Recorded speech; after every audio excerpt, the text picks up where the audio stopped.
아동의 이 진술이 너무나도 잔인하잖아요. 부모의 학대 사실이. 경찰이 발견을 했어요. 계부의 차량에 있었던 이 소녀를 묶어뒀던 도구도 발견됐고요.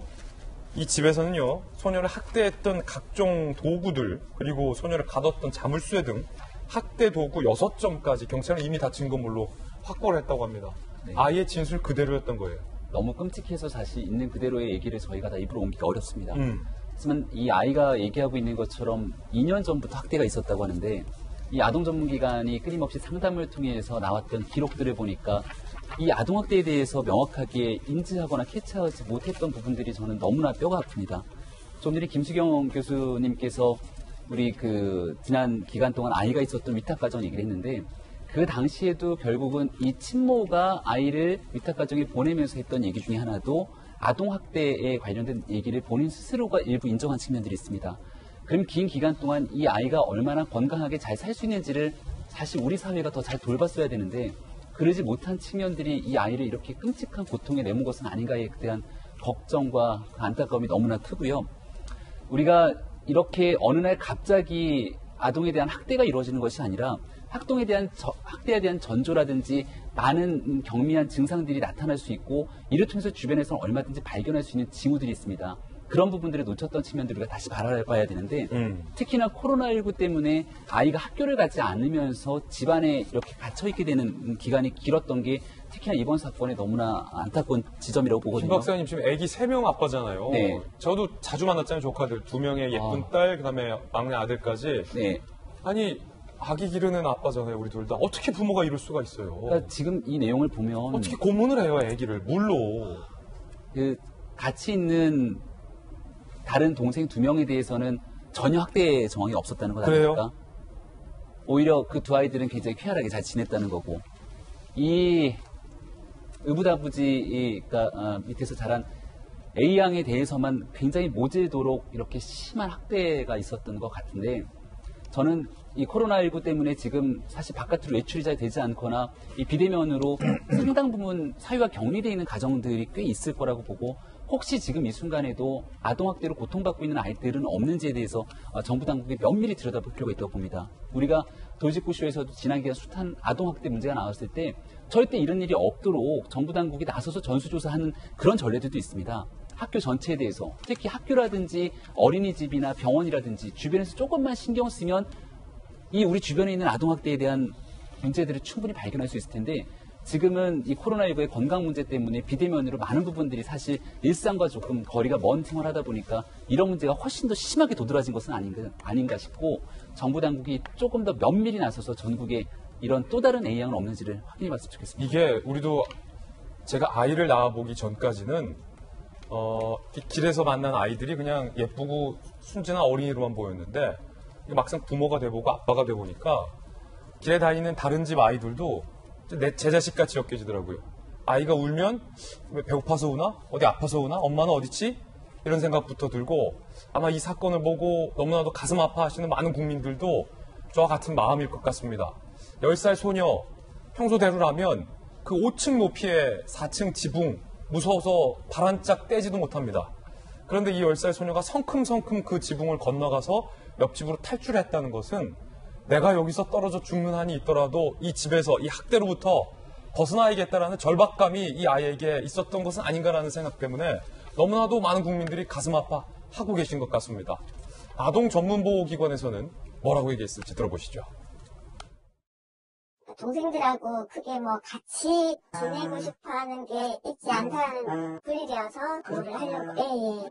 학대를 당하지 않았던 곳은 그 큰엄마 그 집이었고, 자기는 괜찮다라고 너무 좋다라고 얘기를 했기 때문에 집이 아니면 좋을 것 같다라고 얘기를 했어요. 인사성도 굉장히 밝고 그렇게 학대를 받았는데 아주 잘해주고 부침성도 있어서 그게 굉장히 마음이 한편으로는 아팠고 학교는 가고 싶다라는 얘기는 했었어요.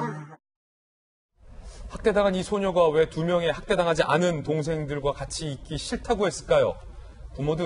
이 학대를 한 부모들은 이 2명의 동생도 해당 부모와 분리를 한다는 조치가 알려지자 자해하는 소동까지 벌였다고 합니다.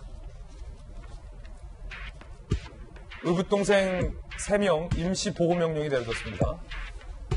경찰은 A양 부모 거주지를 방문해 자녀 3명 분리를 시도하자 부모가 거부하며 자해 및 4층 높이의 거주지에서 투신을 시도하게 됩니다. 생명에는 지장이 없는 것으로 현재 알려지고 있고요. 두 사람 응급 입원 조치가 되어 있습니다. 당초 예정된 경찰의 조사도 현재는 연기된 상황입니다. 김광산 변호사님, 동생이 의붓동생이죠. 의붓동생이 2명이 아니라 3명이군요. 네, 3명. 의붓동생 3명을 떼어놓으라고 하자 이 부모 모두가 난리를 피운 거예요. 자해하려고 하고 투신하려고 하고. 그렇게 의붓동생 3명이 본인들에게 소중한 아이라면 이 학대당한 10살 소녀에게 그렇게 하면 안 되죠. 동생들 지켜보는 데서. 그런 것 같아요. 그러니까 자기 어떻게 뭐 다 자기 자식 아닙니까? 근데 자기가 직접 난 자식은 그렇게 중요하고 그렇지 않은 자식에 대해서는 저렇게 학대를 했는지 정말 아까 이제 악마라는 소리가 굉장히 많이 얘기가 나오고 있는데 자해하는 이유는 여러 가지 있을 거예요. 근데 첫 번째는 이제 본인 자체의 어떤 무고함, 나는 죄를 지지 않았다는 것을 항변하기 위해서. 아니 본인은 아직도 무고하다고 생각할 수도 있는 근데 지금 건가요? 범행을 부인하고 있다고 언론에 지금 보도가 되고 있잖아요. 그래서 나의 억울함을 밝히겠다. 그래서 자해를 시도하는 경우가 있어요. 근데 자해 자체가 또 진정성을 갖지 않는 경우도 많습니다. 그렇군요. 왜냐하면 보여주기식 그런 면이 있고 투신도 시도만 한 거예요. 근데 제어가 됐기 때문에 결과적으로 뭐 생명에는 지장이 없다고 그럽니다. 그래서 하나는 이제 억울함. 두 번째는 이 사건이 너무나 일파만파잖아요. 더군다나 범행 방법이 정말 우리가 설명할 수 없을 정도로 끔찍하단 말이에요.